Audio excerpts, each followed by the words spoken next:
The CoinWeek Podcast is brought to you by PCGS, the professional coin grading service. Win money and numismatic glory by being the first to submit W Mint America the Beautiful quarters. The hunt is on for the last of this year's issues. Visit pcgs.com to learn more. Chris Lyche is a young coin dealer who operates GSA Coins Jewelry in Corinth, Texas. On April 7th, Lyche got the kind of news that no coin shop owner wants to hear. He had been robbed. Despite having recently installed a new security system, a thief broke into his business, raided his safe, and made off with more than $75,000 worth of inventory, including his personal coin collection, which he started to build when he was just 11 years old.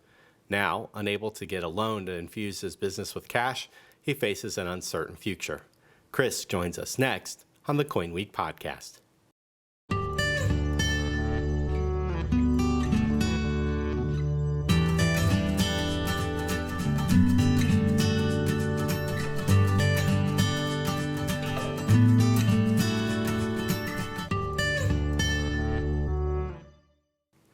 Hi, Chris. Thanks for joining me on the CoinWeek Podcast.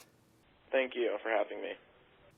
We get news reports about numismatic crime all the time, but your story really hit home with me.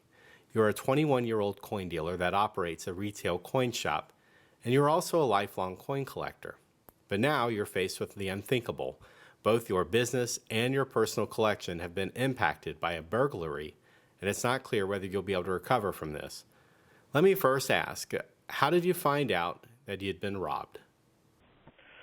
So I went in Saturday evening to the coin store and was working late. I had a security company come out and install a new system, changeover from my old system. And I left the shop about 11 p.m. on Saturday night, and I planned to come back in about 8 the next morning. And I got several calls from blocked numbers and 800 numbers about 7:30 in the morning on Sunday, April 7th. When I called them back, I found out it was the alarm company and also the police in the local area. They were letting me know that my business had been broken into. And I really, I don't know whether it was just the fact that it woke me up or that I just, had the new alarm system put in, but I didn't think it was real. I thought that, either somebody maybe threw a rock through the window or, some kind of vandalism, but I didn't really think that somebody had burglarized and robbed the whole store until I got, in and checked the cameras. Do you think it is strange that this robbery happened so soon after you install a new security system? I ask this because when I looked at the surveillance video that was provided to the police and the local news, the thief seemed to know exactly where to go in your store and made away with practically everything you had of value. Well, yeah, and I don't think it was a coincidence at all. I've thought about it over and over again, and just a handful of my closest people, customers and whatnot, and the security company would have any idea where, my best stuff would be and how I organize and my hours and things like that. Well, a few more questions about it. Did he leave any fingerprints or other traceable evidence? Have the police let you know that they think they have a good chance of catching the guy? Were your coins even traceable? Or do you think the coins are gone forever?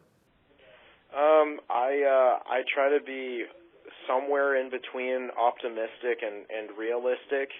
The police, I have talked to them many times, and it sounds like they're doing everything they can to try and solve this. He didn't leave any fingerprints, and he did not have license plates on his car. I have reached out to all businesses around and tried to get security footage. I've reached out to most pawn shops and coin shops, within a significant distance, and just let them know, lists of items taken. And, I'm hoping and praying that even if he was a professional at getting in and, taking what he wanted, he might, not be as well at getting rid of the stuff, and give it to a dealer that's honest and and will give me a call. In the surveillance footage, it seems that you had a pretty good look at him. We even see video of the getaway car. Were the police able to see his license plate number, or were there traffic cameras nearby that were able to track his path? There were no license plates on the car and no tags, and he went through an intersection that only had sensors. It didn't have cameras, and if he were to go any farther than that, it's a Dallas highway, and with the number of cars, they said it's just impossible to try and track down who it would be that way. One of the things, unfortunately, that was lost, as we said, was your personal coin collection. Can you tell me about it and how you got started building it? Yeah, I started collecting coins really when I was 9 years old, and really started doing trading and really understanding it a few years later. My first set was a typeset, which I just worked tirelessly to upgrade the condition and upgrade the dates that were in it. For instance, the Type 2 Buffalo nickel that I had in the set was a three-legged in high AU slider condition. There was the seated dime was an 1860 seated dime. Just things like that, where it was a type collection that I was extremely proud of, and I think many people would have been very happy to have coins like this in their collection, and which worries me tremendously that they're going to be melted or disposed of or altered in a way that can't be redone. Were any of the coins that were stolen certified coins? And if so, have you reached out to the grading services to put flags on them? There was a big group of coins which I had just gotten back from ICG, Morgan dollars, and I have notified, with as many serial numbers as I could, local dealers. The Buffalo nickel and the seated dime were both, I believe the Buffalo nickel was NGC graded, and I believe the dime was PCGS graded. And again, I put that in the list which I gave to the Coin Crimes Division. As far as this burglary is concerned, I'm sure you always had it in the back of your mind that something like this could happen. So were there precautions that you took or that you wish you would have taken to do? So what were the precautions? So is there anything that you wish you would have done differently to better safeguard your inventory? It was always in the back of my mind that something could happen, and that's why I worked to get a security system and was talking to a lot of different safe companies on what could be done to add a bigger safe.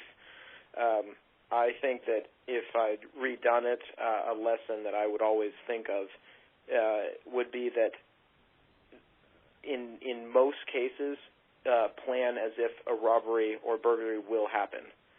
My mind was, I guess, optimistic that it's a small possibility, and at some point I will try to make it difficult to happen. But if I'd gone about it the whole way, that everything that isn't lock and key and impossible to get to will get taken, this probably wouldn't have happened. Are you going to be able to continue to operate your brick and mortar coin shop, or will you have to shut it down? I'm trying to do the store with that hefty of a loss. I just don't know how to continue. Even if someone were to bring in valuable items, there's not much I could do to make a purchase on them. So I've talked to the landlord about giving me extra time to pay the rent, but that's only a short-term solution. I've talked to my local bank to see if I would qualify for a loan, and they declined me. So from here, I'm just, I guess, putting all of my apples in the thought that he might get caught or the items might end up coming back to me. For the time being, are you still open? I'm in the store every day, and customers have come in, but I've mostly been just doing appraisals because I let them know there's just not really cash flow or inventory to do much at this point. Our podcast community hails from all over the hobby and the industry. So if someone listening might know something about these coins or maybe want to offer some help in the form of a grant or a loan, or maybe let Chris have access to some inventory that you don't need, how could they reach you? Yeah, the store is called GSA Coins and Jewelry, and it's located in Corinth, Texas, which is just a few minutes north of Dallas. My website is gsacoins.com, and my email is Chris, CHRIS, Lyche, LYCHE, @gmail.com. Well, Chris, good luck going forward. Hang in there. I'm sorry to hear about this, but it's just an obstacle, and you have a long career ahead of you, and I'm sure that many of your supporters, both locally and maybe around the country, may have some help for you, and I hope that you get back on your feet soon. I'm really thankful for that. I appreciate it, Charles. Thanks. If you like this podcast, please share it with your friends. And remember, you can download all CoinWeek podcasts for free from the iTunes Store, or stream them for free online on CoinWeek.com or on our YouTube channel. For CoinWeek, I'm editor Charles Morgan, and until next time, happy collecting.